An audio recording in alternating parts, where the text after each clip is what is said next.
Hi guys, welcome along to the BBQ Talks Show. Back for Right, another well, week. My name's Matt. and my name's Ryan. How you been today? This week, Matt? You've been all right? You back feeling better? Yeah, it's getting better. I've had a few, first week back at work. Certainly can tell that I've had an operation. Sort of anything, doing a little bit too much, and that's the end of it. You sort of sat in the chair for the rest of the day. So, but it's getting there. Yeah. What about yourself, mate? Have a good week. Yeah, I haven't really done that much, to be honest. And to top it all off, we're all in self-isolation now. My oldest son, he's been their whole year's been sent home from school because there was 4 cases in his school, like COVID positive. So they've all been sent back, and then now he's showing signs. So we took him for a test yesterday. So it's just a case of see what happens now. Sit indoors, make barbecue, eat food. Hopefully not run out of beer. Yeah, get yourself one of those reoccurring deliveries for beer. Let me run off their feet. No, seriously though, hope everything is okay, and you guys get through it, and hopefully he's not got it, and it just goes like that. Yeah, I hope so. Fingers crossed, mate. Yeah, definitely. Yeah. Right. So let's do it. Well, should we talk about the review video we did on for Meter recently. We've just released a review video for the Meter Plus that Ryan and myself got given.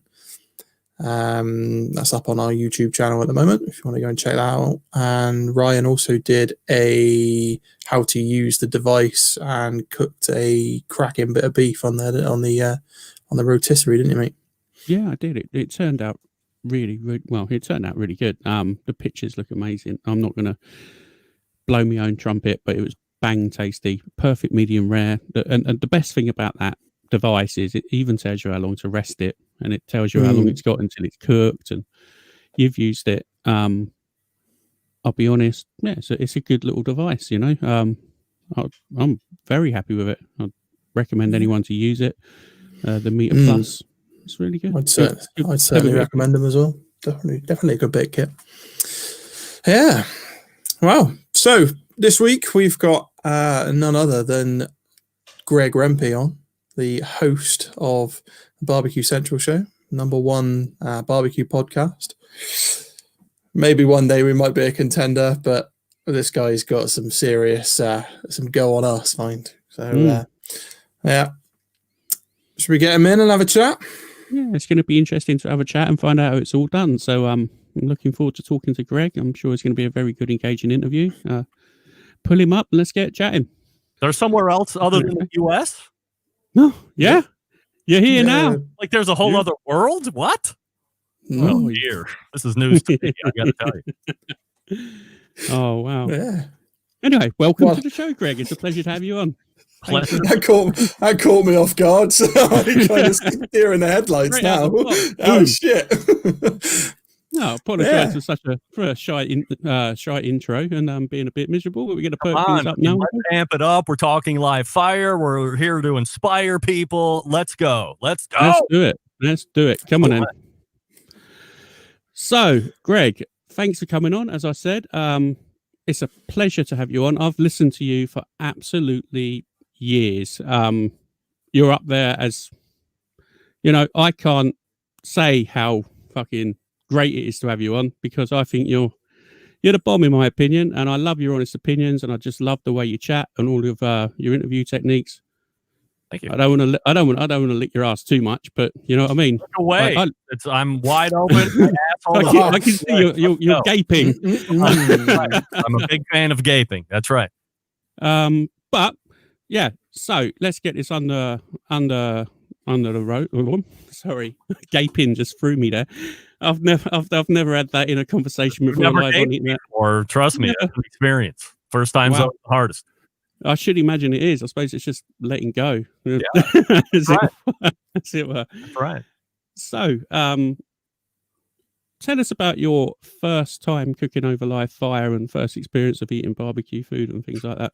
Oh, I mean, first experience over live fire was in college as a way to potentially pick up chicks, which failed miserably year after year.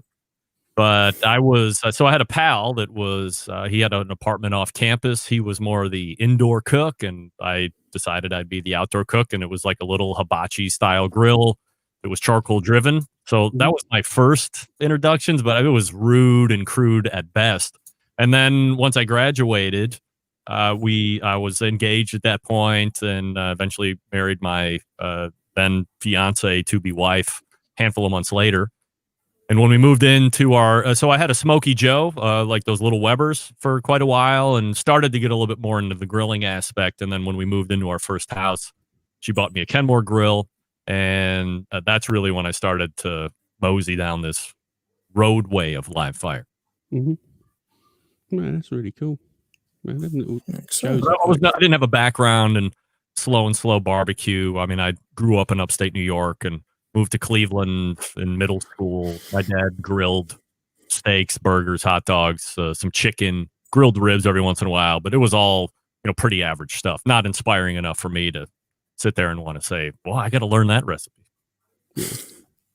So no offense, Dad, if you're watching. But you suck. Get that big stuff out of here.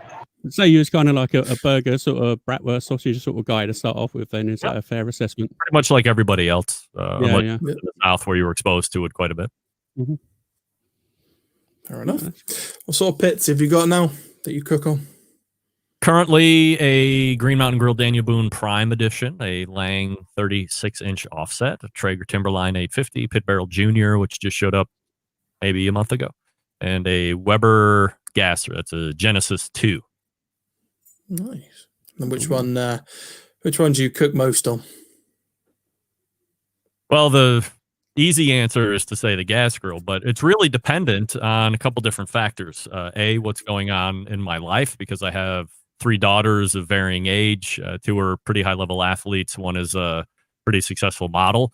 And most of the weekends in a normal environment here, outside of the COVID virus, would find me, in the wintertime, so January through June or July, off to some other city's convention center doing competitive volleyball.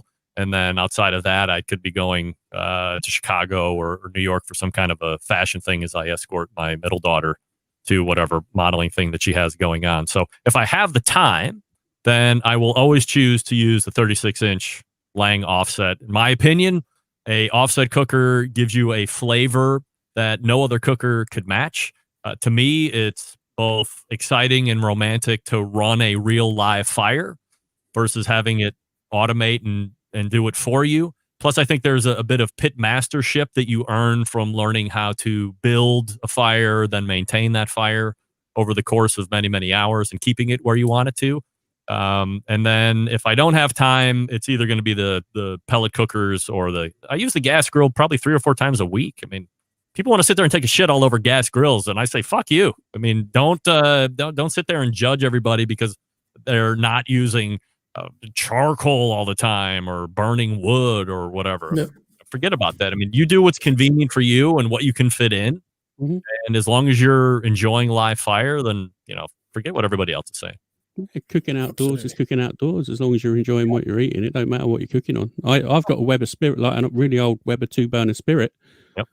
It's 8 years old. It's still going. I wouldn't say it's like brand new. It's a bit battle scarred, but I use that every time after work whenever I want to chuck a burger on or sausage on or just to feed the kids, really. Otherwise, I'm a drum smoker. I'm UDS guy, built my own, run a small group. I love a UDS. I think they're perfect. It's like a set it's a set and forget type of smoker. Literally load the basket up, chuck the wood on, put the meat on, check it in a few hours, and it's fine. And and to me, that's just good for me. You can trust sort of like what it's going to do. You haven't got to faff around with it. Perfect for cooking. They're pork butt brisket machines, really. If you want to do slow, long cooks, a drum's the thing to use. Having a wide array or a wide option is really the best way to go. Don't sit there and look for what's the best overall pit. Buy multiple so you have different options given your different time frames and where you're at in life. Yeah. Totally Absolutely. agree. I've never used a pellet smoker. I wouldn't mind using a pellet smoker, but never say never. You know, at the minute I've got 2 kettles, a drum, and a gasser. Matt's pretty much the same. I think he's got 2. Yeah, pretty much two kettles, drum, and just a rickety old barbecue tray job thing. Nothing special, but you know, like you said, enjoy what you're doing, and the results are what matters. Really, it doesn't really matter what you're cooking on, as long as it comes out, feeds the family, does, you know, everyone enjoys it. That's what it's about, really, isn't it? 100%. Yeah, definitely. Right, so let's talk about your podcast, Greg. You've had great success with it. So I touched on that a little bit as we were starting off. I said I've listened to it for, I don't know, probably 3-4 years, maybe longer. You've been going 14 years, if not in that's a ballpark figure. I'm guessing that's about right. Yeah, live show 12 years, and then it was 2 years podcast prior to that. Wow, that's some serious time under your belt. It's a long haul. How do you sort of manage to keep your show fresh and current? Because you sort of got your finger on the pulse of everything all the time. Where do you get your inspiration, and what sort of drives you for that? As far as content for the show, it's really listening to the audience, what they're asking for, and also for me, following trends in the industry, doing the research. My embedded correspondents are always feeding me things that are going on, so it's great to have an additional inner circle of trust that is that I feel confident that if they pass me stuff, that I would have the option of using it on the show or spinning the show in a different direction. So that's where the motivation for content comes. Mm-hmm. That's really cool. Fair enough. Should we grab a few questions from the chat? Throw them Greg's way. Yeah, why not? Shall I go for the risky one from Daddy Dutch, or shall I avoid that one? I'd say let's go for pickles first, and then bring Dutch in a little while. Yeah, all right then. What were the hurdles going from a no-name, just starting barbecue podcast to getting top guests and the BBQ Hall of Fame announcements?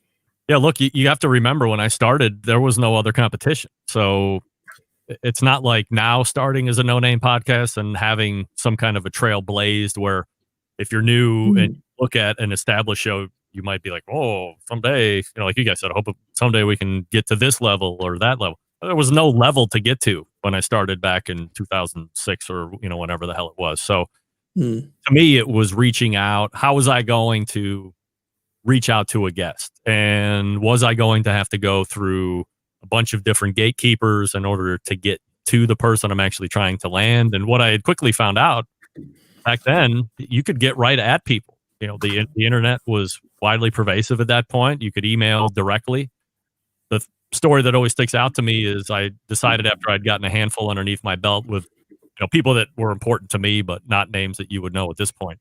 I decided to go for Steven Reichlin, and I found an email address for him and sent an email, not addressed to Steven, just like, oh, hey, in general, I'm looking to do this, and this is what I do. And he replied back to me in 20 minutes directly, and that pretty much changed the course for me. I was like, wow, if he's directly replying back to me, then I can get anybody. So that's where I started. Wow, excellent. That's not a bad first hit off the bat, is it? No, I mean, to me, I would watch him for years on BBQ University on PBS, and he was a great inspiration to me to continue to hone my skills. And when I started doing the podcast stuff, to get him on, it was like, to me, it was the biggest name ever. Nobody around me, like neighbors and brothers and all that stuff, had any idea who he was. But that's one of the things. Like God level. Yeah. You cover a niche and you become invested in names and stuff. But if people aren't following the same niche, they don't know who the hell those people are anyway. But to me, it was a huge get. Still is one of my most searing memories of the development of the show. Yeah, definitely. I'm pretty sure tonight's going to be stamped in my memory. Say, talking to one of my heroes, that's probably the equivalent of you talking to him is talking to you. So, thank you. Yeah, I was truly grateful that you come on, Greg. Much appreciated, mate. Well, remember, I'm nobody, so I'm widely accessible. I'm happy to come on. I'm happy to be a guest instead of being the guy that's doing the interviewing. I mean, I've hosted for 12, 13, 14 years. So it's always nice to be turned around. Cool. Fair enough. There's a message from the Pitmasters podcast. Greg, he just scrolled up. He said, what's your top tip for tricks and how to grow in the podcast? But then you've kind of covered that already, but that's from the Pitmasters podcast. Shout out to Anthony and Rusty, by the way. Those are the guys that run the Pitmasters podcast. Okay. There you go. Hi, Rusty guys. is my newest embedded correspondent from the great city of Utah. Okay. Yep. Brilliant. Fair enough. So, questions. Kind of touched on what really sort of inspired you to get your channel or your podcast going. Just wanted to share what you had going, or Well, the genesis of the show has nothing to do with podcast whatsoever. I originally got into this through the message boards. So my wife bought me a Weber Smoky Mountain for Father's Day. I had no idea how to use it. I followed the directions. It was a travesty because they tell you to load in like 2 full lit chimneys of charcoals and then try and get your temperatures. After what was probably a terrible rack of ribs, I was like, wow, this totally sucked. And I'm going to throw this thing out or make it a flower pot planter. And I went onto the internet, luckily, found the virtualweberbullet.com, which was specifically dedicated to that cooker. And that's where it all changed. There was this community. They all had this cooker. There were savvy veterans looking to share information. There were green people like me looking to soak up information. We were also making relationships online. And it blew my mind. And I continued to participate and then decided that I was going to start my own forum. And really, that's where the whole show started. It was online message boards, because back then it was the technology. Now it seems pretty antiquated, but to separate. So when I started the forum, and then there was a bunch of other barbecue forums that started. So to separate, I wanted to do something that nobody else was doing. There was another forum called the Barbecue Forum, believe it or not. And that guy had just started the podcasting, but his were horrible.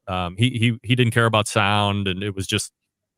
I credit him for inspiring me to look at that, but I wanted to do a different product. I agreed with the fact that this was a great way to separate, but the original barbecue. So the forum was originally called BBQ for You, and then I got a call on like a New Year's Eve night from some guy in Arizona who said he was going to sue me because he owned BBQ for You, and this is like what he does. Like every couple of years, he just rounds all these people up and tells them to stop it or he's going to sue. So I went through a name change, but I still own the website address legally, and decided that we would change the name. So that's where BBQ Central came in. That forum was renamed that, and then I started to do this podcast where it was only dedicated to members of my forum. So Ryan, if you were a member of my forum, I would bring you on and we learn about you. So that's where I cut my teeth, and they sounded horrible and I was a terrible host. Everything about it sucked. The technology sucked. Everything sucked. But it was a way to separate. I mean, it sounded okay then, I guess, compared to now. And then it just branched out to a point where I cared more about the podcast than I did the message forums. I thought there was way more of a future for podcasting than there was for message boards. I sold the message board ultimately and really focused on doing the podcast.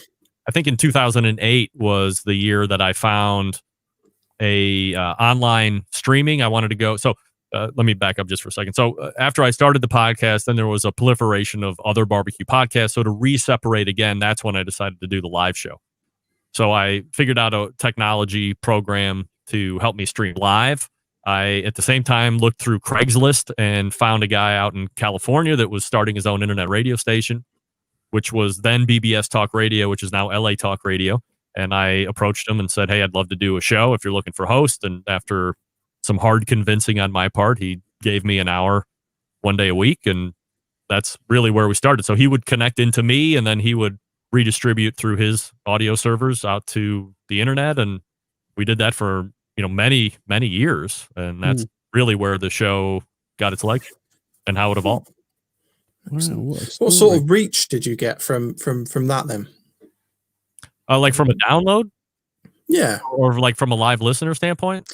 Well, not well, yeah. From like a download point of view, how far did the spread from his sort of channel go for you then? Well, I mean, it was different, right? So his was more of a live audience, and then I was also I mean, I obviously had my podcast feed at that point, so I was recording my own show that I was doing for him live, and then uploading it at that point. Kind of what I do now, except we've we're not simulcasting together, and he's not a part of anything anymore. It's just me.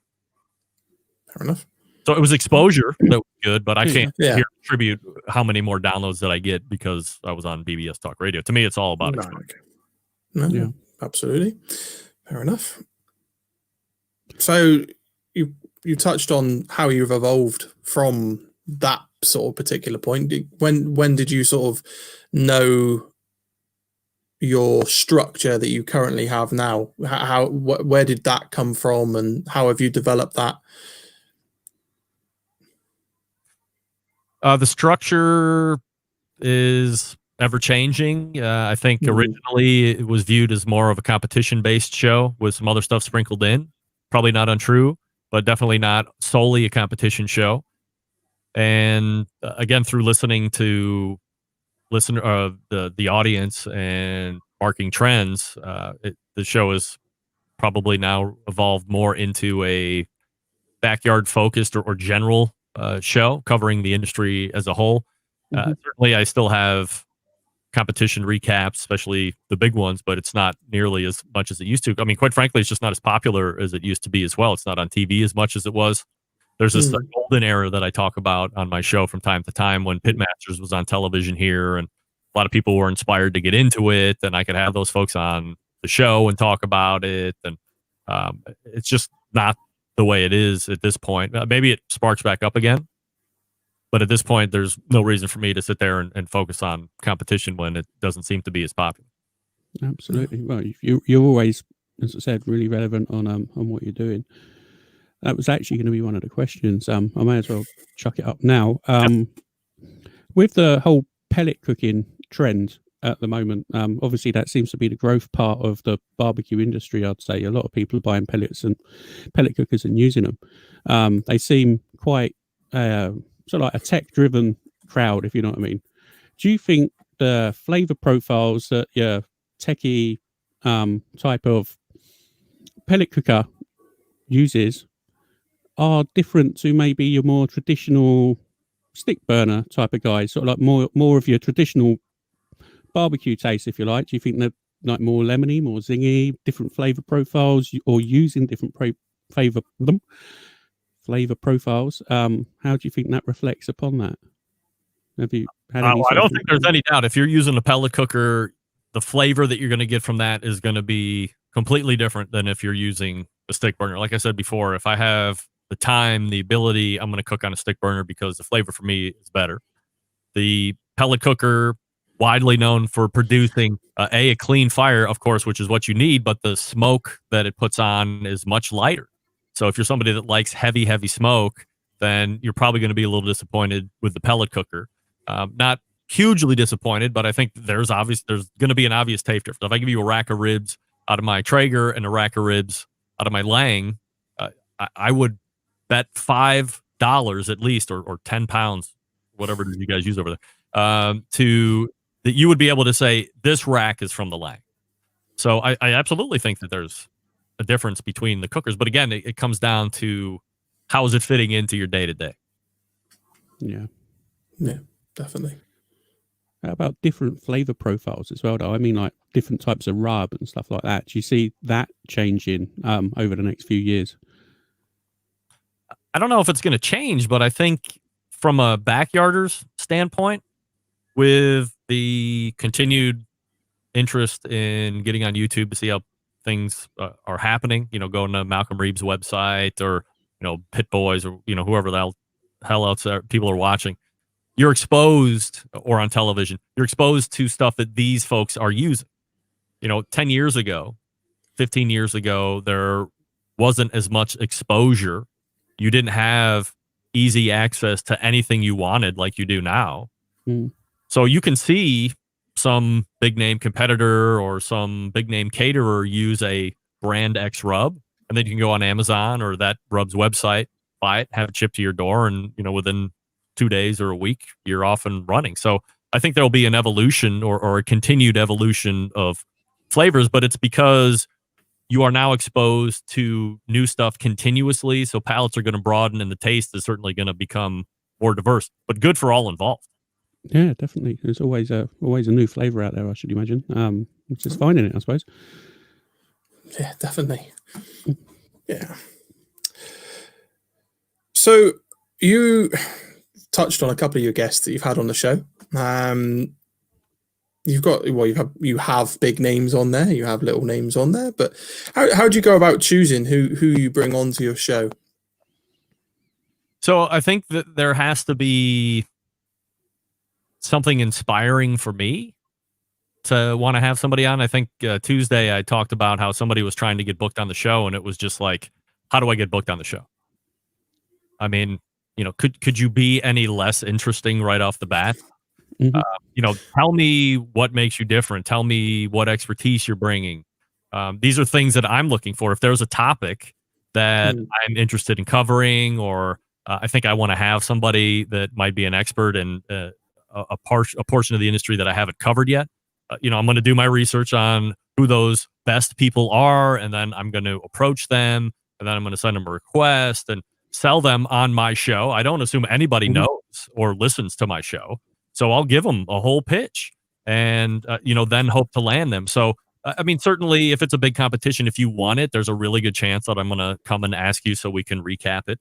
But if you're a pit maker that has come out with a new product or something that's changed the game, or you're an irreverent character out there in the industry, and I think it would just be fun to have a chat of sorts and take adversary positions. I mean, why not do that?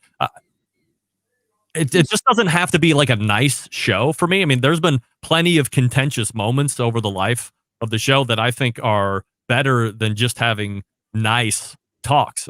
We've had racial conversations. We've had sexual preference conversations. We've had injection versus not injection, or this rub versus that rub, or no garnish versus garnish, that got fairly heated within the moments of that conversation. I mean, that's what I want. I don't want just some same old bullshit. Let's talk about 5 softball questions and away you go. You can get that anywhere else. I mean, I want to ask the right questions and the hard questions. You got to have the right guests that understand that entertainment, yes, but information, yes, and opinionated, yes. I mean, all those things are what are key to great interview segments.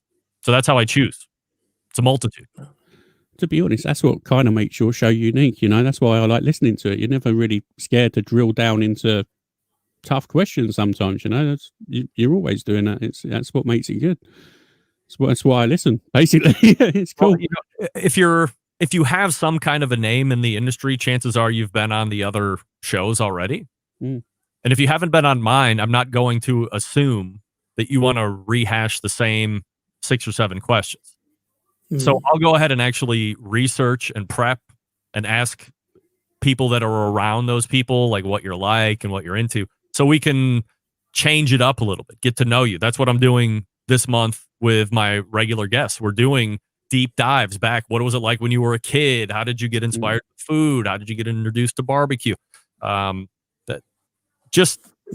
stuff that pulls back the curtain a little bit. You want to know these people a little bit more, know that they're human. These are really people just like you and me.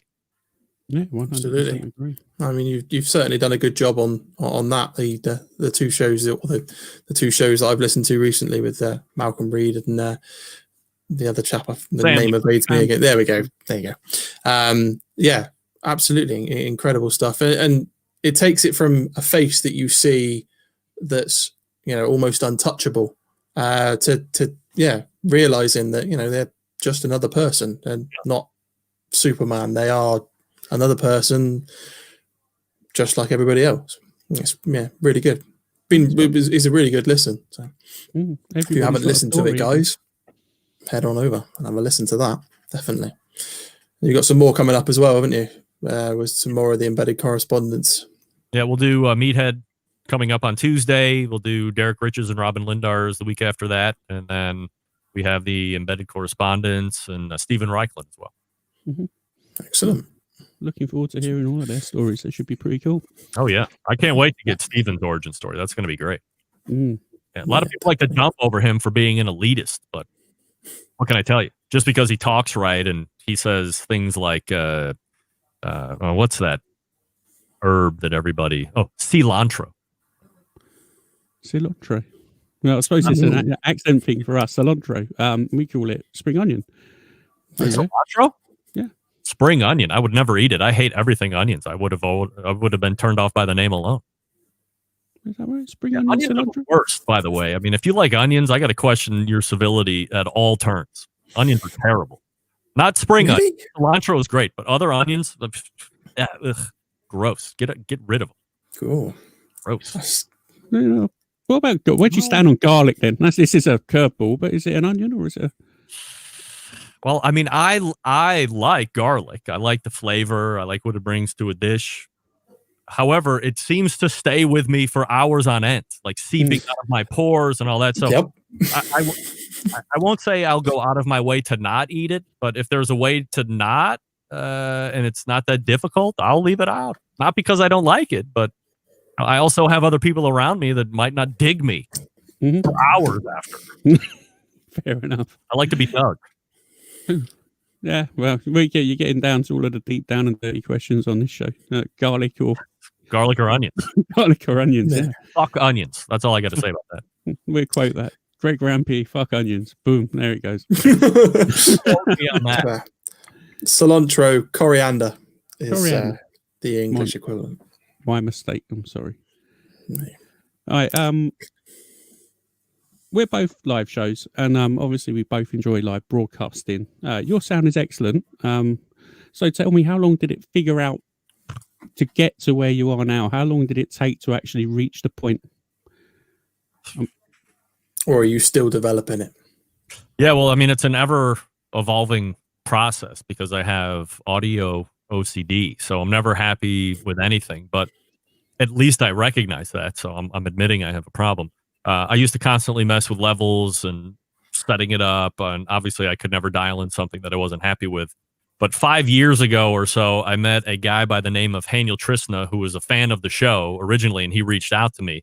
This guy is a real-ass audio pro in Texas. Like, that's his real job, being an audio engineer. He runs sound for all the concerts, well, wherever the San Antonio Spurs play, whatever that auditorium is down there in San Antonio. He runs all the sound for the concerts. Down in Texas, they have huge church congregations, and he's the church audio guy there. That they have a congregation of 25,000 people. So, I mean, it's like having a weekly concert anyway. So this guy knows what he was doing, and he really took the time to help me dial in, I guess, what you would consider to be my signature sound at this point. And I also learned through him to stop fucking around with the settings and trying to change everything and just keep it the way it is. So I have, over time, learned to not mess with any of how he has this stuff set up, because I do like it, even though I want to go back and continue to tweak and tweak. It's like the person addicted to plastic surgery. Like, they don't realize they look like a fucking idiot now. 30 plastic surgeries ago. The first two were okay, but they continually mess with. Same with audio for me. So I did learn to just stop and enjoy how it sounds now. So, I mean, 10 years, 11 years, I mean, finally at a point where I'm okay with it. But I'm sure I could sit back and listen to this and figure out where I would want to make a tweak anyway. It's just the way it is. I've got some audio envy, really, to be going. I'm similar. I'm one of those ones that like to tweak. And when I tweak, I'm just tweaking random knobs and buttons and have no idea. And then I just listen back to it and go, oh, shit, that sounds awful. Put it back. Yeah, exactly. I've learned to take a copy now of my my default settings and then play with it. Right. Totally important. I've unfortunately learned the hard way 2 or 3 times where I've gone, shit, I've just overwritten the default config. Bugger. Try again. So, no. So we've covered all of that. Now I'm thinking there must be a few questions up in the chat if you're quite ready to take them. There we go. Where's that one from? There was something up here from Daddy Dutch. Where is it? Have you got it up there, Matt? Or... You want me to find it? I can. Go find it. I think it's a bit of a tongue-in-cheek one from Daddy Dutch. Those are my favorite. Are they? Okay, then we'll hit As you you with say it. in the UK, a little bit of japery. Complete fuckery, I believe one of you said. Yeah, that's it. Fuckery. Absolutely. A new level of fuckery about to happen right here. So Kent wants to know what shade of platinum you use. Well, right now I don't have any platinum because I got my hair cut the other day. So all the platinum went away with, it comes with the length. That's what she said. There you go. I would say it's a high sheen shade of platinum. No doubt. A high sheen. There you go. I can see something that this is definitely topical. Right there. Here we go. How about horse meat? How about it? Let's go. I'm ready to talk about that because one, it intrigues me, and I know you are similar in mind. Have you tried it? Do you know where to try it? Have I tried it? What are you talking? It's totally illegal over here. Are you kidding? Is it real? What, you're not allowed to eat it in the States? No. Oh, no. That's why I've championed the horse meat cause since 2017. I just thought it weren't very popular. Oh, it's totally not popular. So much that it's illegal. So you're going to prison for it. Like the nearest place for me to get horse meat is south in Mexico or north in Canada. And I think only in certain areas of Canada, like French Canada. Weird. French Canada. I mean, there's like France and then there's France, Canada. There's like stuck up. So I thought that it was high time in 2017 to bring back horse meat. If you look through the history of the United States, there's been a long history and a approved history of eating horse meat. And then I think 1975 was like the last time that it was legal and happening, if you will. And look, I don't know what to say. Somehow, I'm going to put it to you like this. Listen up. If you go onto a farm and you run a fence down the middle of the farm forever and ever, on the right side of the fence is a cat and a dog and a horse. On the other side of the fence is every fucking animal ever on the face of the earth. And you can eat all of those animals. You're just not allowed the other ones. Rat, mouse, possum, skunk, raccoon, cows, pigs, chickens, everything. Elk, bear, you name it. If you can kill it, you can eat it. However, absolutely. Here, dog, I don't want to eat a dog. Cat, I don't want to eat a cat. I got a whole other story about a cat. And a horse. I don't know how the hell the horse has made the jump over the fence to get to where the cat and the dog are. It's absolutely outrageous. It's a complete waste of lean meat that, as the history books have shown, was preferred over regular beef. It was more economical than regular beef. It was leaner than regular beef. There's not one loser part of eating horse, except for the fact that the people who are in charge can't get voted in if they allow horse butchery and horse whatever the hell they call it. I'm all worked up now. Processing. Horse processing. So what happens is I could technically open a horse processing plant, right? Except it's totally economically impossible for me to stay in business. All of the other meat processing plants here have USDA inspectors. Those companies have to pay for those inspectors to be in there, but the government subsidizes an incredible amount to make it economically feasible to have this meat graded. And, if you don't have a grade, or I'm sorry, if you don't have it inspected and stamped, you can't eat it. It's totally illegal. So everything that's imported here from, my guy over at the butcher shop in Pensacola, Florida, he's deals with this Wylara Wagyu from Australia. Well, it comes in, it's inspected. If he just brought it in like bootleg, he could sell it until he got caught and then he go to jail. So you can't just bring in, I can't sell horse. I could sell horse. I'm going to go to jail. It's not inspected. It's also illegal, what have you. So until it was completely outlawed, I forget what year that was, the government was not subsidizing horse processing. So if we wanted to get in and say, hey, Ryan and Matt and Greg are going to open in the BBQ Central horse processing plant, we would be broke in like 2 hours because we couldn't afford everything that was going on. That would be terrible. So I've decided in 2017 that I would start a grassroots movement where I would basically infect all of the most elite, at that point, 16-year-old volleyball playing females in the country and help them spread my word. Because at that point, my daughter was on a team that was, we were traveling across the country playing in all these volleyball matches. And I had a shirt on. They asked about it. And I was like, wow, I have a complete blank slate of girls that are ready to wear Horsemeat shirts because they think it's cool. Yeah. Let me do my service to the industry and tell them why I'm wearing it. So when they wear it and somebody asks them, what the fuck is going on with that Horsemeat shirt? They can turn around and spin the tail back. And now we're infecting, slowly growing. And we did it in 2017. We did it in 2018. We did it in 2019. COVID has stopped Horsemeat 2020. But next year we have plans of rekindling Horsemeat 2021. So world domination in 2021. In a long story, that's what the deal with Horsemeat is. I just don't understand why people look at it and go, oh, it's such a majestic creature we could never eat. I mean, we can. We've done it before. Get over yourself. Nobody has a problem eating all the rest of the cute animals. Well, if you come further over our side, in towards Europe places, they're still eating it. Italy, France. Yeah. You guys is it illegal to eat over there? You just can't get it. Don't eat. I don't think it's illegal.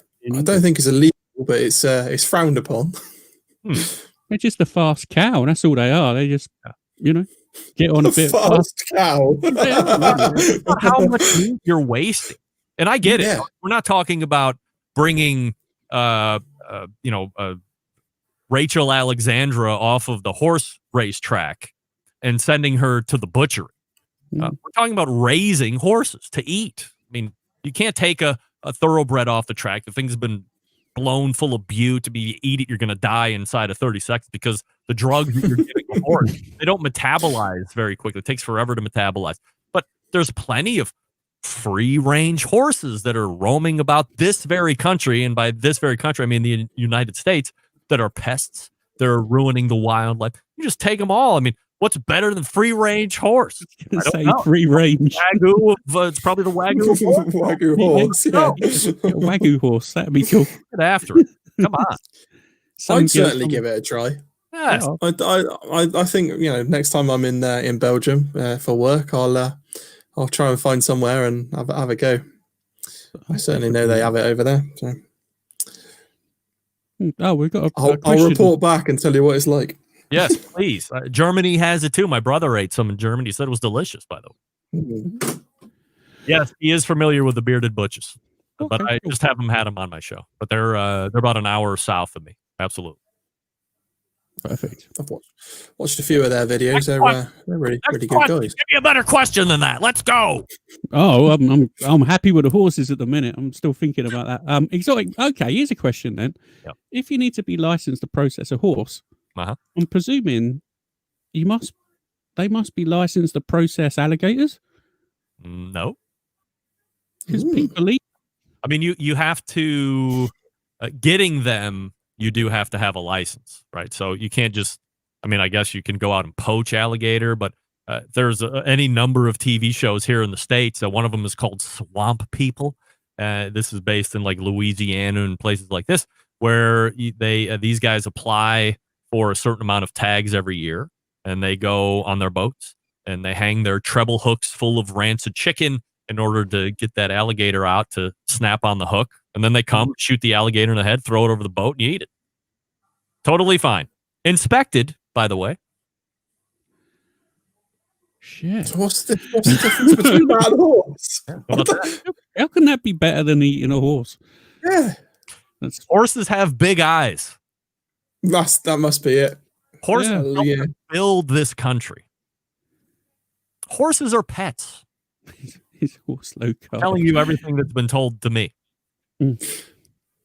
By the way, I have talked with state senators on this as well. I've gotten zero traction interaction, but I have talked to them. Absolutely. Zero interaction. We had a conversation. He immediately said nothing. Yeah. Okay. Okay, well, we're going to send the White Jackets over to you. Mm-hmm. So, Pickles wants to know your thoughts on the past, present, and future of the BBQ Hall of Fame, and if you'd like anything changed, what you'd like to see changed. I think they've changed a lot to the better, not just because they're announcing exclusive stuff on my show, but I think I had railed against them for so many years to try and get some kind of a transparency going, and they completely relented. I would love to think that it was just me that did it, but I think the lack of traction that it was getting in general probably didn't help, and then it was a little convoluted, and then they had those categories to begin with. So now over the last couple of years, I mean, certainly I can continue to pick apart how they didn't do like a big induction right off the bat when they received it from when it was originally an online presence, and it was given to the American Royal through Sterling Ball originally from Big Pop Smokers. That was his brainchild to foster that transaction. And they could have put a whole bunch of people in, like going way back, hundreds of years, pitmasters. As I always said, that we've had a terrible history in this country of slavery. That was the thing that happened. And barbecue is obviously well connected within the slave time roots. And oh, by the way, people didn't care about the slaves. They weren't keeping records. So we don't know the names of some of those pioneering pitmasters who would certainly deserve to be in the Hall of Fame. These are the people I'm talking about. I'm talking about everybody just going in because you were a slave or because you were an old-time pitmaster or anything. But there were obviously people that broke the mold or helped to continue the barbecue style, and they should be in the Hall of Fame. So I thought they missed the boat on that one. But outside of that, I don't really have any issues. Where would I like to see it in the future? I mean, I would certainly love to see an actual brick and mortar Hall of Fame, but look, all that costs money. Nobody's jumping on board to give thousands and thousands of dollars to the American Royal to beat it or to build it. And I don't even know if they have any sponsors aside from maybe Kingsford to continue the way it's going. So it's kind of stuck in the mud where it's at. It's better than it was, and I really don't know what the future of it holds. And I don't even know what it is. Like, is it for competition people? Should there be a competition Hall of Fame that's separate? Possibly. I mean, it's the way that it is structured now is still a little convoluted, but I would like to see I don't even know what I would like to see. I didn't necessarily like it the way it started. I like it a little better the way it's set up now, but I don't know. I don't really have a lot of suggestions on how to fix it other than maybe find a more clear direction and how you want to do it. But even then, it's a little murky for me. Yeah, to be fair, you did quite a good job of kicking their balls in about sort of like transparency and that. I remember that was a few years ago. You were on at them like a dog. Yeah, well, look, I mean, if you look at any other Hall of Fame, there is a process that's in place. There are standards and time frames that have to be met. It is put in front of an expert panel of folks that then give you your Hall of Fame people for that year. They don't go to the Major League Baseball Hall of Fame doesn't send out an email every year to everybody that likes baseball and go, well, who do you think should be in the Hall of Fame this year? And tell us why. That's not how you operate halls of fame. Like, those names should be easily capturable. You should know those names. They should constantly be presenting themselves. And then you have discussion over however many people you take in every year as to what we're eventually going to pare those people down at. And that just didn't happen. I had no idea how many votes were coming in. I have no idea who was being nominated. I have no idea how those names were being dissected and how they were getting inducted. It was a big cloak of mystery on how that was happening. And I didn't think that was right. So I railed against it. Because remember, the overriding thing about the bitching and moaning was that if you're going to the general public, you can wind up literally with people like me in the BBQ Hall of Fame. just because I'm out there saying, vote for me for the BBQ Hall of Fame. You mean people like you? Yes. That's in the BBQ Hall of Fame.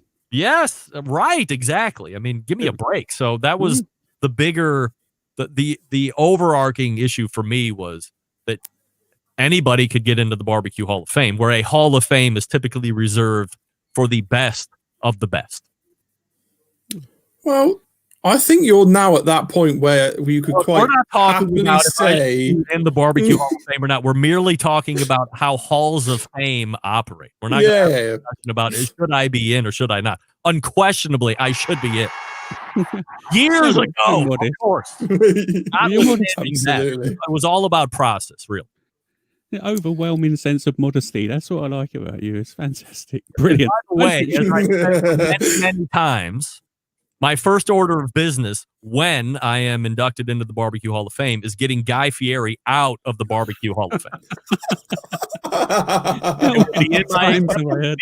It will be in my So you're coming for him, are you? Once you're in there, watch out. I mean, if you had him on the show right now, he couldn't give you any reason why he should be in the BBQ Hall of Fame. I know why he's in the BBQ Hall of Fame. It pulls at the very fabric. I said it before. I'll say it again. It pulls at the very fabric. That's fair enough. You know, if I'm 100% honest, I'm not 100. I don't even know that guy is, but I certainly know just off the back of hearing you, when you go off on one, there's not much love lost between you and him and his placement in there. So right, and let me be Waterford crystal clear. Mm-hmm. I like Guy Fieri. I like his cooking shows. I like when he hosts game shows. Diners and Drive-Ins and Dives is like my favorite show ever, and I watch it all the time on the weekend, even if I've seen it 57 times before. I think he has a great relationship with his kids from what I see on television. There isn't anything that I don't personally like about Guy Fieri. He's never been on the show. I would love to have him on the show. I would love to hang out with him in person. If I still drank alcohol, I would love to throw beers with him. I would love if we walk down the street, 10 out of 10 people will know Guy Fieri. 0 out of 10 people will know me. I would love to get his cast-off poon. I would love to do everything with Guy Fieri. He should not be in the BBQ Hall of Fame. 100% not in the BBQ Hall of Fame. Just so we're clear. Yeah, I respect your opinion.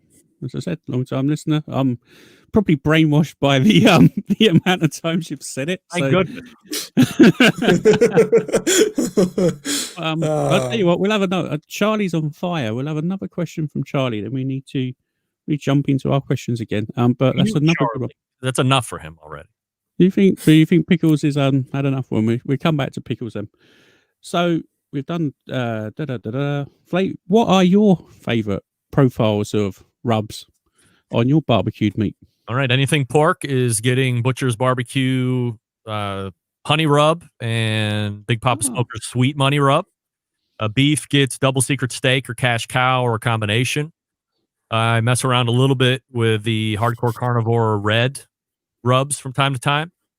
Any Big Papa Smoker's rubs. I mean, he sponsored my show, but his products are great. And as somebody who was continually getting sent rubs, I can't test everything that I get. And I finally decided to simplify my life and say, hey, you know what? I just like Sterling's rubs.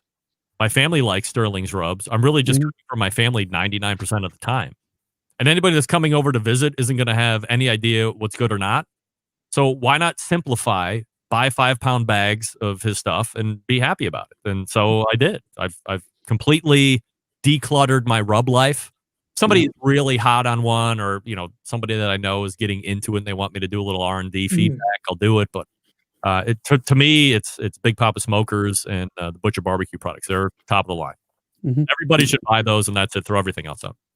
I'll tell you what, Butcher's Barbecue, even over here, I've got the original and the honey rub in my local garden centre. That's how massive they are now. Honey rub is really one of my most favorite rubs ever. I love the consistency of it. I love how it kind of dusts as you're putting it on your pork butts or ribs or whatever, chicken. It's really good on chicken too. I love how it soaks in. Dave is a magical human being. He's been a longtime supporter of the show, both as a guest and as a sponsor. So I've known him more as a friend before he actually started sponsoring the show. So He's great, and his podcast is actually really good. It's one that I listen to as well. And then, of course, Sterling's products are absolutely fabulous, and they do really well over here on the competition circuit. So, in the backyard, they're winning, and on the competition scene, they're winning. So, I mean, why mess around with other stuff? It works for me. You use what you like at the end of the day. That's what we do. Well, that's certainly what I do. So, Pitmasters podcast wants to know, or do you think the SCA are taking over? SCA is taking over because they have no regard for health and human service. They don't care. They want everybody to die, evidently. What can I tell you? But there you go. Straightforward answer. I'm kidding. I think steak has really positioned itself as the leader in competition food sport right now. They're not afraid to put on competitions. Look, I'm no health expert. I don't know how safe it is or it isn't. There's misinformation all over the place. There's fake news all over the place. According to Social Dilemma documentary that I just watched a couple weeks ago, fake news travels 6 times faster than real news, and by the time the real news catches up, who gives a shit anyway? So I of course worry that large groups of people who inherently I like, because competition folks are my people, right? I worry that they might be in a potential health situation. However, my Lord and Savior Jesus Christ has given us free will. By the way, that was a joke for anybody that knows. It's up to them, I guess. And Steak has decided to not pull back. If they're putting on competitions and people are going to come, then what can I tell you? They certainly have not shied away from putting on competitions. And from what I have heard, there has been efforts by the promoters to make sure that there is masking, social distancing, things like this.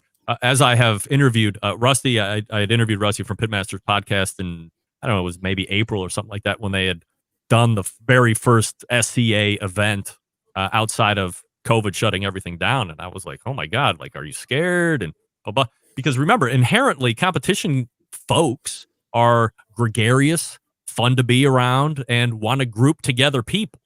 Mm-hmm. So, if you haven't seen somebody in any number of weeks and now you're seeing them live and in person, it's just human nature to want to sit there and gather together.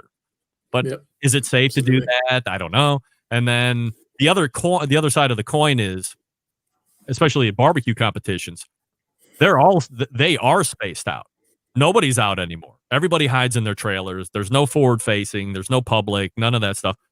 So I guess if you're between the two, I would sit there and say that, a KCBS or an FBA contest would be potentially safer from an outsider's looking in than Steak, because I've seen the lines at the Steak. Those two guys shot video of everybody being all up on each other at, grabbing their steaks. I mean, there's documented proof. So I don't know who's responsible for trying to maintain healthy distance and all that stuff, but I mean, I can tell you what I saw, and I wouldn't be out there competing at this point. Long way to go to say Steak Cook-Off Association continues to grow in popularity, and outside of what we're dealing with here in 2020, it's a one-day process. It's a hell of a lot cheaper to do than competitive barbecue, and the payout is really good for what your entry fee is going to be. And you have other opportunities to cook outside of the steak. You have the ancillary stuff, and Brett and the other guy, who I can never remember the other guy's name, the co-founder, have done a really good job of growing that particular portion of competition food, partnering with some big names like World Food Championships, things of this nature. They have a good judging policy, I think. And judges always going to be subject anyway. No matter how much you train a human, they're still human. So there's going to be things that are inherently they're looking for this or that. No matter how much you tell them, do it this way, people are going to do what they want to do. But from a judging standpoint, I think they have it pretty dialed in. So it's I don't think it's going to be dying down in popularity at all. I'll be anxious to see if they get their world championship in March. I'll be anxious to see that. Mm-hmm. So while we're on the subject of SCA, then let's go down the whole fully seared or griddled mark. Where do you stand on that? What do you think about that? Personally, for taste, cast iron seared for me, but what about your good self? I mean, for competition, you have to do this. You have to do the grill marks. By and large, people are winning with grill marks. There have been instances where a seared steak or a non-grill mark steak will do well, but I think, my opinion, if you asked 100 of the top SCA steak cooks right now, 90% of them are going to say you got to sear it, or you're going to have to put grill marks on it in order to give yourself the best shot at winning. That's probably because of what judges have come to expect. Yeah, I remember listening on it must have been about a month ago. You had a guy on, you were talking about sear marks and like that was Rusty. You was gonna sponsor him, wasn't you? Or talking about he was all about what he's termed. Well, he calls it the sear revelation because he's a little bit mentally handicapped, but he meant to say sear revolution, and he has tried it, and it has backfired every time that he has tried it on his own. Now, he's had pals that have done it and finished second and third. So it appears that everybody that is outside of Rusty directly can achieve a decently scoring seared steak. He can't specifically. And he is now setting the sear revolution aside in order to get the golden ticket. And then he'll re-pick up sear revolution if he gets the golden ticket. So, to me, and that's when I said, well, if I sponsor you, if I pay for your entry fees and all this other stuff, will you say, screw it, I'll do sear revolution because I'm being sponsored now and I'm paying you to skirt your own ethics and morals? And he said, oh, absolutely. I will take that money and, I'll do sear, blah, blah, blah. Other folks maybe might not want to do that, but I would like to see there be more of it's just the evolution of competition. I mean, it's certainly easy for me to sit here and argue how it should be or how much more tolerance there should be from a judge's standpoint, but it's quickly evolved into the thought of grill marks and a round ribeye. I've never seen a round ribeye before in my life, but that's what they look like in competition. And some form of lump charcoal on a couple different specific cookers. Am I casting with a broad stroke? 100%. It doesn't happen all the time, but I think by and large, if you ask somebody, what do you think you need to do to be successful in a steak cook? They're probably going to list those things out. Yeah, I agree. Totally. So you could almost sort of say it's gone from again to the extreme of KCBS barbecue. Now you couldn't sit down and eat that sort of stuff. You could sit down and eat a steak probably from an SCA competition, but you certainly couldn't sit down and eat a load of pork or a load of brisket from a KCBS type of. Well, even the steak, I think they wouldn't cook a competition steak the same way that they would in the backyard, and that was always the resounding refrain from barbecue competition cooks. What I'm cooking in a competition isn't something that I would do at home. And maybe in the beginning, the steak cook-off stuff resembled a little bit more of what you would do in the backyard, both from how the steak looked and how you would season it, and then it has evolved into many different layers. I mean, Malcolm Reed was telling me how he does his steak. I mean, he's doing like 4 different rubs and a finishing thing and a finishing dust, and blah, blah, blah. You're not going to do that at home. So, but again, evolution of competition, and you got to do what, if you're going to do it, you got to do what wins. Yeah. Totally. I just like to talk shit about it. But they pay me the big buck for it. Yeah, they're paying money for it, that's for sure. Matt. Yeah. He's dying. No, he's great. Going to kill himself. He's got COVID. He's come on real quick from the beginning of the show. Let's completely go away from the barbecue subject then. I want to know your top 3 music albums or artists. Great. All right, hold on. Yeah. I'm going to tell you this. I had a feeling that this was going to be part of the whole process here. So, top album ever. You know what? I'm going to bet you 5 of my own American dollars to see if you can guess my top album of all time. Matt, go ahead. My top album. I don't know. I managed to guess Jeff Rice's one. I managed to get Jeff Rice's. I can't even begin to like finger it. I don't know. That's weak. I know. We go to Ryan with my favorite album guess. Go ahead. Your favorite album? Yep. Boogie Wonderland by Earth, Wind and Fire. I have no idea what that is. All right, so my number one album, and I picked this because this album literally changed my life as a 8th grade summer going into my freshman year in high school. I was visiting a friend of mine when we went back to Saratoga Springs, New York for a visit for a week. And he dropped this into his boombox. It was a tape. Started playing it. And I was like, holy shit. I have never heard anything like this. I have never heard words used like this before. I have to listen to this all the time, every time, until I know every single word ever. And I can repeat it back and forth, forward and back. That album is none other than the smash album that started gangster rap, NWA Straight Out of Compton. Number 1. There you go. A classic. Yeah, it is a decent album. Decent. But see, I wouldn't even gone that gone that way to I can guess. tell you, between 88 and 92, I know every single rap song and artist there is. I am huge into rap. Huge. Number 2 album. Again, holding a certain point in time of my life. In college at Ohio University in Athens, Ohio. Whenever I hear this album or songs from this album, it immediately takes me back to Athens, Ohio, in all the bars, really, because it was playing all over the place. None other than supergroup Pearl Jam Versus album. Yes. Dog, Animal, Glorified G, Dissident, the list goes on. Incredible. Now, the third one is tough. I got to be honest.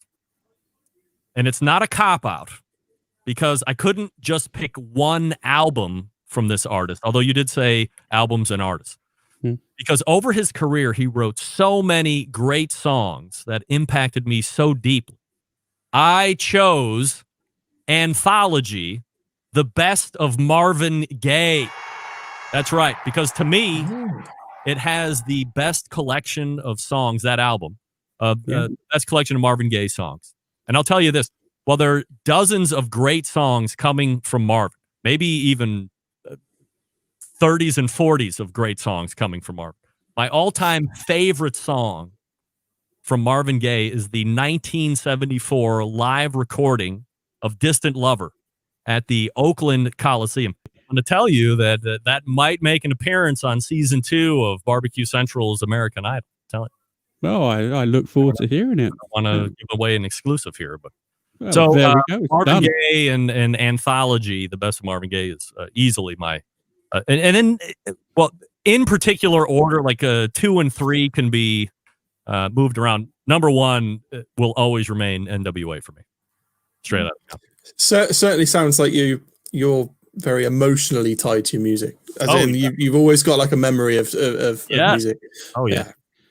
That's kind of what music is, though, isn't it? You know, yeah, you place yourself at almost your formative years. You're sort of like listening to I done this then. I was a da-da-da-da-da. Yeah. All of that sort of stuff sort of like clicks off. That's what music is. It clicks off and fires off memories about what you were doing at the time, where you were going, who you were meeting, and music is memories. It's what grows you up and makes you a bigger person. You know, for sure.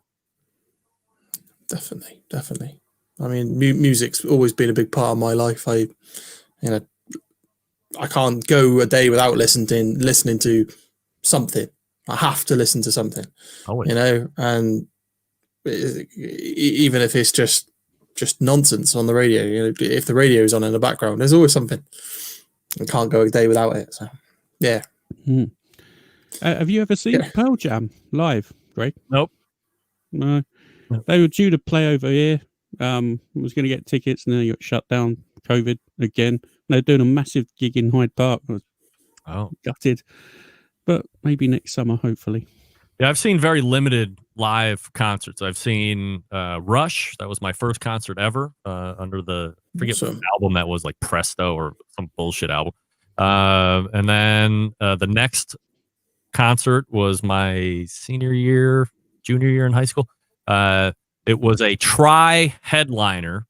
So coming out first was the R&B group En Vogue, and then followed by Vanilla Ice, and then the headliner was MC Hammer.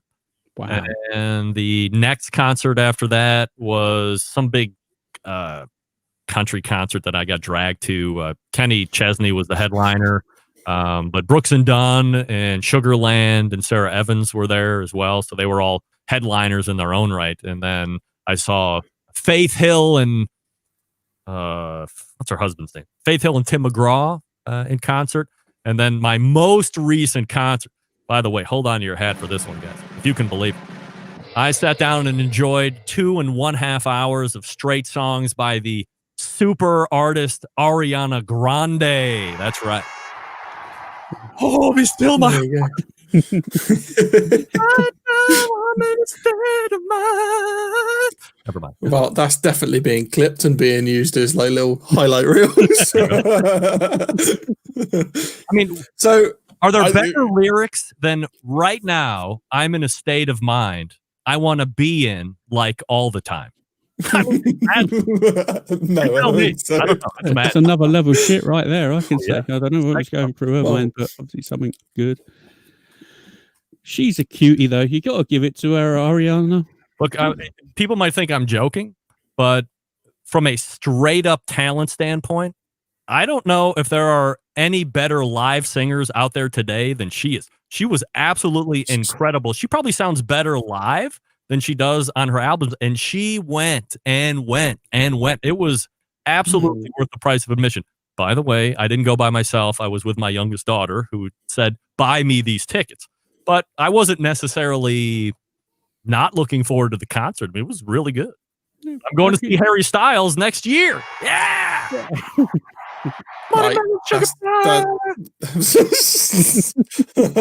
Harry Styles, man. Wow. I tell you what, if you got to go, I can't wait until my boys are old enough to take them out to concerts. They're not quite there old yet. Enough now. Come on. Yeah, not to the kind of concerts I want to take them to. That's the difference. They've got to, grow up sometime. What better time to take them now? Get them in the mosh pit. Fuck them up. I think you got to be over 15. Like when the Foo Fighters come back, they're coming, and they'll be going to one of them for sure. Oh yeah, I would love to see them live. I saw their Wembley Stadium concert a couple of years ago. I mean, it was really good. Mm-hmm. Every time they've been over here, me and my wife have seen them. They're a band and a half. Like even when he broke his leg, he done a special gig in Milton Keynes Bowl. We got tickets for that. We went to see him there. It was not as good because he runs around like a bit of a lunatic. He's just sitting on a great big throne thing, but still fucking good, man. Considering the dude had a broken leg, he can rock with a broken leg. I'll tell you that much. The leg doesn't affect your voice, right? No. Absolutely. An multi-talented guy, Dave Grohl, definitely. Oh, yeah. Totally. Absolutely. So we're going to up the ante because Pickles is just great. He's throwing up the fuckery a little bit more. He said he's not sure he wants to know the answer, but the first song you did it to, I've got a feeling Marvin Gaye is going to be in there somewhere. I've got a feeling it might be Straight Outta Compton might be a bit early. No. I would love to say it's coming straight out of something. But my sexual prowess was not hitting its stride in the 8th grade, although I would love to say that. So it was, I don't remember the song per se, but the album was Madonna's Bedtime Stories, 100%. Oh, there you go. That might, now that I think about it, that might be like album favorite number 4, by the way. Well, surely it should be number one now, obviously. You know, it's a seminal moment. Yeah. Yeah. Well, there you go, Pickles. Now you know. That's a great album. If you've never listened to it, I mean, I've not heard that one. you and your lady friend can. I'm not sure. I'm not sure I'm going to be able to listen to it and not think of that now. Hey, what could be better? Just gonna have a picture of you, like it's like okay, can't listen to this no more. You're ready to get down and then think of me. That's what I love. Yeah, it's either going to work one way or the other. You know what I mean? Things might finish a little early, or you just carry on. You know how we were saying that music is like tied to emotional sort of memories in you. That's what that's going to be now for me. Wow. On that bombshell. Yeah. Very nice. There you go. Yep.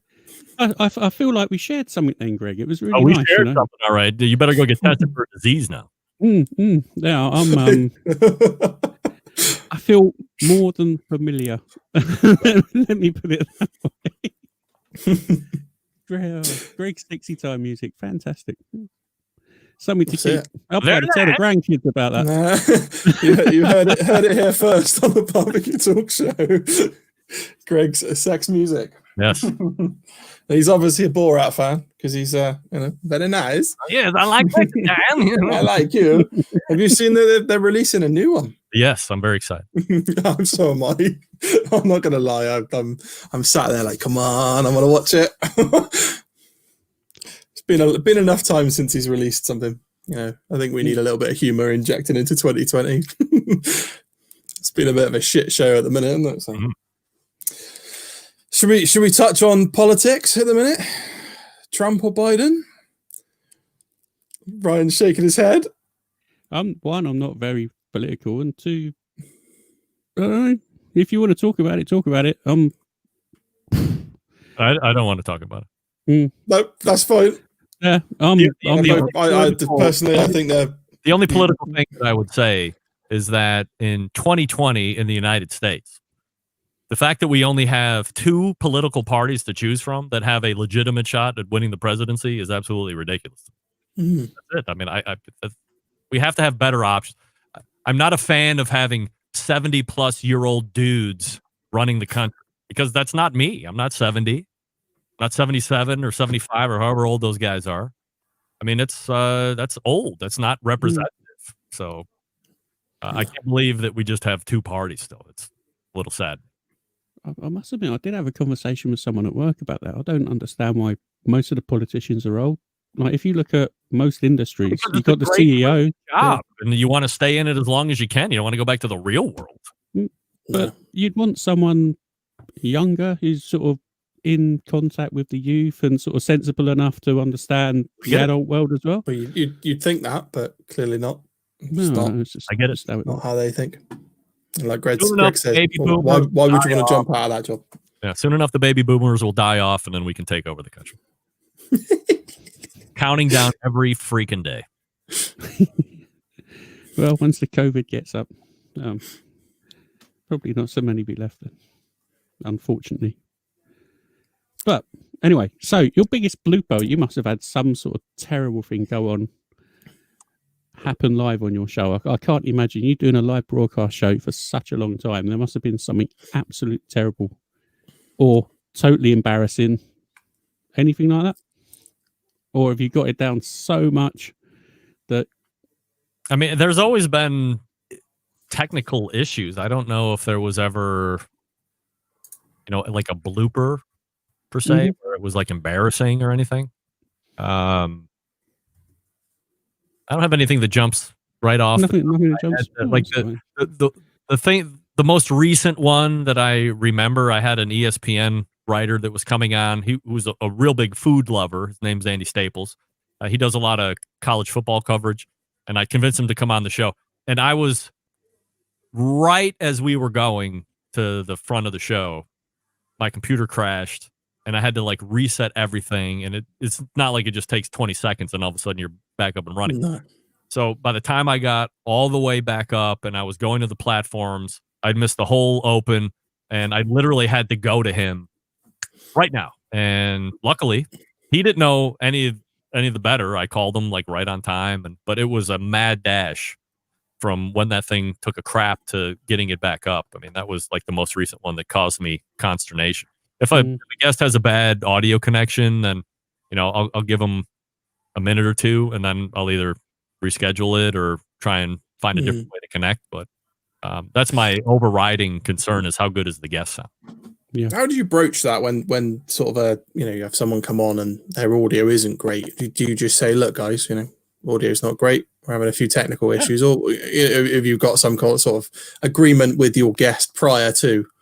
Yeah, I mean, I tell them up front that, so we do a sound check, and then if and I always tell them, let's check the way we're going to connect, wherever you're going to be, whatever technology you're going to use, we're going to test that, because there's no reason to test anything else, because it's not a replication of how it's going to be on show night. And if they're going to do it on a cell phone and wherever they're at already sounds like crap during the test, then I tell them, you either got a cell phone signal, or we got to connect Skype to Skype or something. Otherwise, we're not going to do it, or we'll give it a try, and then don't be surprised when I tell you a minute into it that we're going to have to reschedule. And I've done it, a bunch of times. So I've tried. In the past, I was more willing to hang through it in hopes that it would establish itself better, get better, but it just that never happens, and it makes for a terrible listening experience. And so, after so many times of that, I just punch out, and that's it. Yeah, I mean, in this sort of realm, your audio is king, really, isn't it? People can deal with shitty video footage, but audio has got to be on point. Otherwise, people just don't want to listen to it. Yeah, because they don't realize that as they're listening to crappy audio, it's tiring. You get through the interview, and you're like, ugh. Yeah, it should be unencumbered, easy, no hurdles. Just listen to it and enjoy it. Yeah, absolutely. Yeah, that's again, that's another plus point of your thing. Your audio is smooth, man. It's like you can sit there. I've listened to, both. Sometimes I've done your whole show in a day, and it's just like you come ready for another lot. It's give me more. really easy to listen to. Well, I mean, that's the overriding hope, is that it's enjoyable enough for you to go to the next one, if there is. Yeah, definitely. Yeah, it's great. Right. So, Greg, tell us all about your social medias and how we can wrap this thing up a little bit. And if you'd be keen to stay on and take some questions from the chat live with people on the screen, please don't feel obliged that you have to. If you've got something else to do, it's not a problem. Yeah, it's 6 o'clock here, so I got to go get dinner going, because it's live fire night here. Yeah. But socially, at BBQ Central Show, Instagram, Twitter, TikTok, Snappy Snaps, /BBQ Central Show, Facebook, and Twitch. And YouTube is /RD, like Romeo Delta, RD Rempe. And that's where you can get either live stuff or social media stuff or whatever.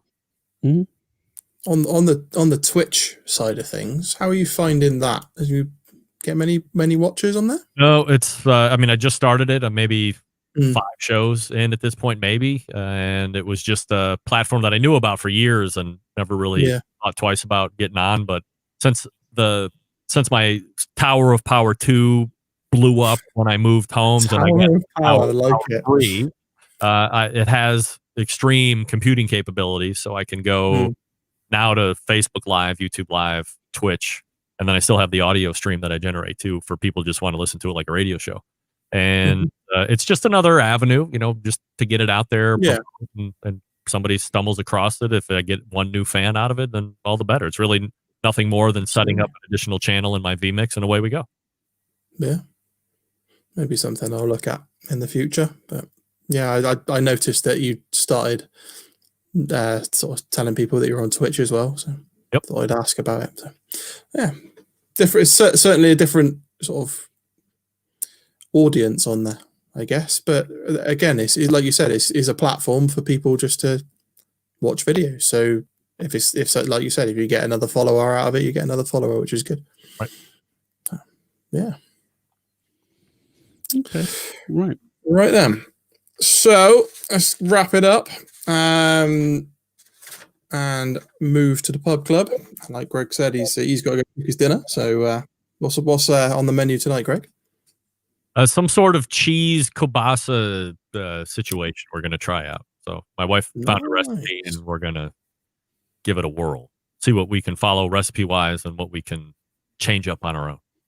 Oh, nice spot. Excellente. So, thank you very much for coming on to the show, Greg. You've been an awesome guest. Made us laugh. Hopefully made our viewers laugh. I hope. If I didn't, kept them all entertained. Yeah. Thanks, mate. Brilliant. That's all I can say. Thank you very much. Appreciate it. Truly humbled to be on here. Thanks so much for having me. It's been a blast, mate. Really cool. Yeah, thank you. Definitely. Right. So we're going to wrap it up. Again, thank you very much for coming on. Make sure you go and check out Greg's show. Check out all of his social handles. And give him a like, thumbs up, all the other bits and bobs that we like to say to do. Mm-hmm. And we shall catch you in the next sort of minute and a half. Thank you again, Greg. Thank you again, mate. Much appreciated. Bye-bye.